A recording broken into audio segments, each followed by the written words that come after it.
Hey friends, Benjamin here from Lean Strong Fitness and Wellness. Today we're going to talk a little bit about protein.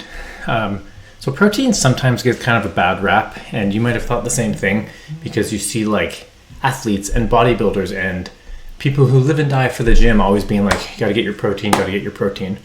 And in some regards they're correct. Like almost everybody that I see a food log for is considerably low on protein, which matters even more if you have like a fat loss or muscle building goal. But oftentimes people just take way too hardcore of an approach to it. So today we're going to talk about how much protein do you need, what are some of the benefits, and how can you get a little bit more protein in your diet without making it seem like you have to live exclusively off of steaks and ribs, which for some people that might sound like a plus, but not for all of us. So first of all, how much protein do you need? What's ideal? The recommendations will vary drastically. I've seen everything from like 0.4 grams per kilo of body weight, which is like 1.8 grams per pound, all the way up to like 1 and a bit grams per pound. And the hard part with how much protein do you need really comes down to the context. For different people with different goals and different amounts of athleticism and activity, these things do play a part. From everything I've seen looking at the actual peer-reviewed research, not just people on TikTok or Instagram, generally speaking, for most active, healthy adults, you want about 0.7 grams per pound or more. So take your body weight, multiply it by 0.7, that will give you the number of grams of protein. For instance, if you weigh 200 pounds like I do, I want a minimum of about 140 grams of protein. Now, not everyone's going to track their calories. Not everyone's going to measure their serving sizes, and that's totally okay. So another good way to see if you're getting enough protein is typically you want a minimum of 4 to 6 palm-sized servings of protein. So if you take your hand and you take your palm with no fingers, about that thickness, that would be 1 serving of protein, and you want to have a minimum of 4, probably a little bit closer to 5 or 6 depending on the person. But if you think of as 4 as a minimum, that's pretty good because this works really well as larger people have larger hands. So generally speaking, it's pretty proportional. So if I'm looking at this, that would be roughly a chicken breast or maybe like a 6, maybe 8 ounce steak. Probably the equivalent of like 4 eggs would be a serving of protein. But it's a really good way that if you're having a meal and you kind of just put your hand over your plate, is that enough protein? So option 1, minimum of about 0.7 grams per pound. Option 2, minimum of 4, preferably more like 5 or 6 palm-sized servings of protein. Now, if that sounds like a lot, that's totally okay. The goal, as always, is small incremental improvement. You do not have to overhaul your whole life and everything you eat and all of a sudden go buy a half a cow and throw it in the freezer. If you're only getting protein at, let's say, 1 meal a day, and it's maybe 1 or 2 palms a day, increase your intake to 3. You don't need to jump to 6 all at once. You'd effectively just be setting yourself up for failure. So let's talk about some of the benefits of protein, because it's not just about getting like jacked or ripped like Arnold is or the athletes on the cover of Sports Illustrated or whatever. It's really from like a health and satiety and like all-encompassing fitness benefit. So first of all, protein is literally the building blocks to build muscle mass.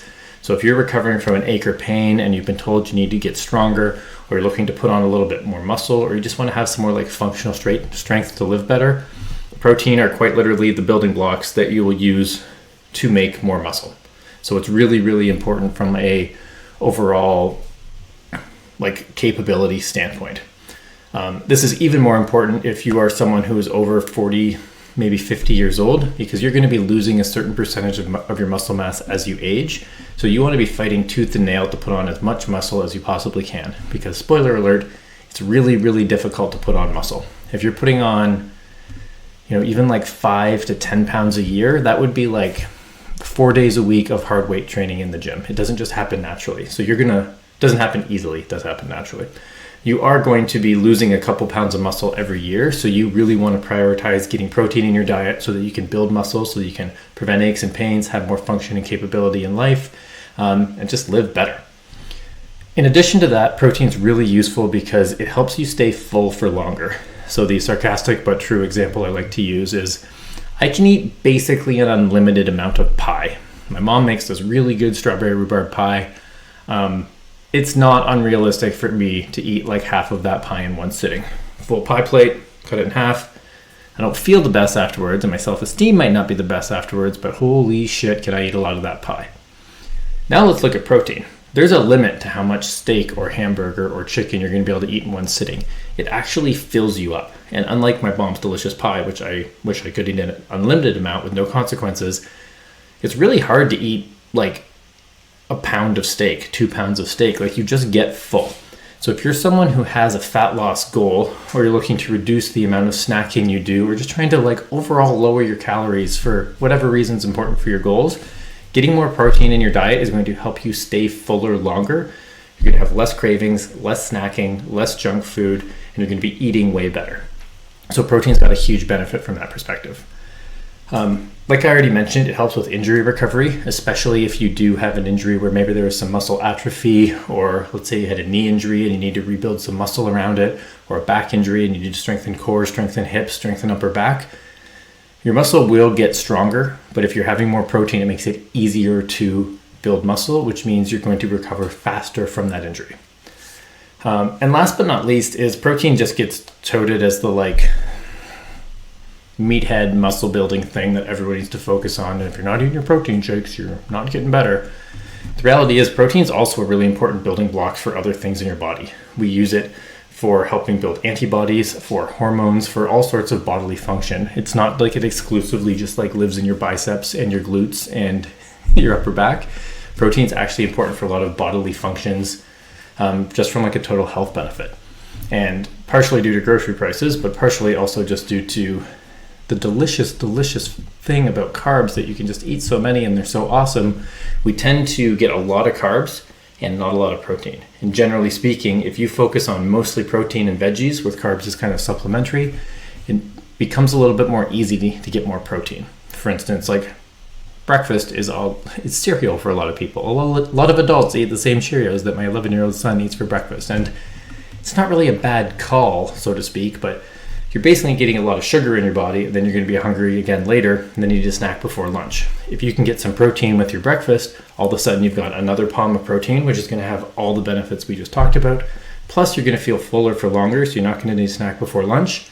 At lunch, maybe you're used to having like a sandwich or something like that.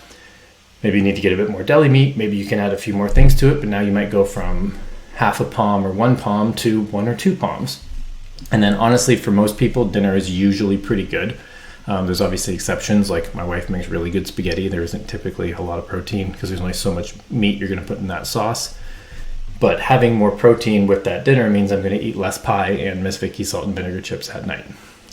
So the place to start to make this easier is look at what you're already doing and ask yourself, how can I add 1 more palm of protein a day?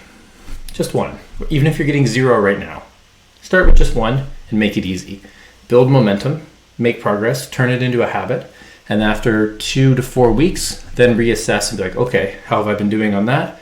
Where else can I add another palm of protein? And this brings me to my final point, which is around protein shakes. So protein shakes are by far the easiest way to increase your protein for the least amount of effort. Yes, you can absolutely go out and buy a half a cow or get more chicken or vegetarian or pescatarian options. Realistically, if you're going to hit your protein goals with the way that modern life sets up its food intake, you're probably going to need a protein shake every day.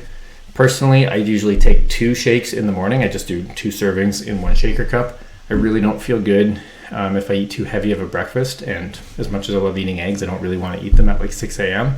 So I make a smoothie, 2 servings of protein, banana, berries, blend it up. I now have like a chocolate banana berry smoothie that's got a little bit of calories, a little bit of carbs to give me energy in the morning, but lots of protein that's going to carry me until noon or 1 when I have lunch. So if you're not using a protein shake, there's lots of good options out there, but the thing you want to look for is what percentage of the nutrients are actual protein. If it's got an ingredients list with like 30 things on it, that's code for it's full of fillers and you're basically just paying for junk. You want something that's like protein, flavor, color, and then they'll usually have some sort of artificial sweetener in there, which is totally fine. The one we sell at the gym, we obviously highly recommend. It's a New Zealand grass-fed whey, and unless you're buying grass-fed beef from a farm, it's actually probably better quality protein than you'd be getting from like chicken or fish at Zehrs or the local supermarket. So if you're not having a protein shake, that's not just for meatheads and bodybuilders. It's just a really easy way to make getting more protein accessible, which is going to lead to more muscle, more fat loss, less cravings, and an overall easier journey on your fitness goals. Talk to you soon.